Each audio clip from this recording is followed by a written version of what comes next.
அந்த மாவட்டங்களுக்கு சுற்றுப்பயணம் மேற்கொண்டு வருகிறேன். குறைஞ்சது ஒரு மாசத்துக்கு 3 மாவட்டங்களுக்கு போகிறேன். இந்த மாசத்துல மட்டும் சேலம் மாவட்டம், தஞ்சாவூர் மாவட்டம், அடுத்து இப்போ திருப்பத்தூருக்கு வந்திருக்கிறேன். நம்ம திருப்பத்தூருக்கு திராவிட மாடல் ஆட்சியில் செய்யப்பட்டிருக்கக்கூடிய திட்டங்களை பட்டியலிட்டு சொல்லணும்னா சுருக்கமா சொல்றேன், தலைப்புச் செய்திகளாக சொல்றேன். 182 கோடி ரூபாய் மதிப்பீட்டில் திருப்பத்தூர்ல குடிநீர் திட்டம் செயல்பாட்டுக்கு வந்திருக்கு. 425 கோடி ரூபாய் மதிப்பீட்டில் சாலை மேம்பாட்டு பணிகள் நடந்திருக்கு. 14 பாலங்கள் கட்டப்பட்டிருக்கு. பள்ளிக்கூடங்கள்ல 114 அறிவியல் ஆய்வகங்களை அமைச்சிருக்கிறோம். பள்ளிகளை மேம்படுத்த 489 பணிகள் நடந்திருக்கு. அனைத்து கிராம அண்ணா மறுவழி திட்டத்தில் 100 கோடி ரூபாய் மதிப்பில்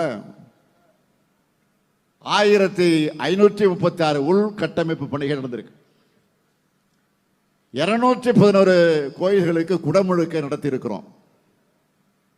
அது மட்டுமல்ல, தொடர்ச்சியா முக்கியமா நாற்றாம்பள்ளி வட்டத்தில் 125 ஏக்கர் பரப்பளவில் 250 கோடி ரூபாய் மதிப்பீட்டில்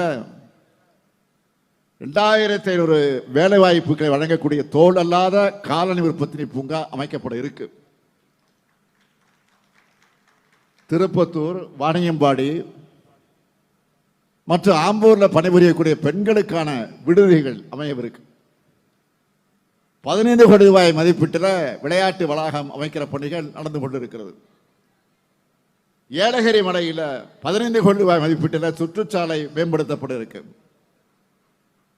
ஏலகிரி சுற்றுலா வசதிக்காக 10 கோடி ரூபாய் ஒதுக்கப்பட்டிருப்பதோடு ஒன்றிய சாலைகள் மாவட்ட சாலைகளாக தரம் உயர்த்தப்பட இருக்கு. இப்படி ஏராளமான பணிகளும் திட்டங்களும் நம்ம திருப்பத்தூருக்கு செய்யப்பட இருக்கு, செஞ்சுக்கிட்டு இருக்கிறோம். அது மட்டுமல்ல, திராவிட மாடல் அரசுடைய முத்துரை திட்டங்கள்னு பல இருக்கு. அதில் இந்த திருப்பத்தூர் மாவட்டத்தில் மட்டும் பயனடைகிறவங்க விவரத்தை தலைப்புச் செய்தியா சொல்றேன். கலைஞர் மகளிர் உரிமை திட்டத்தில்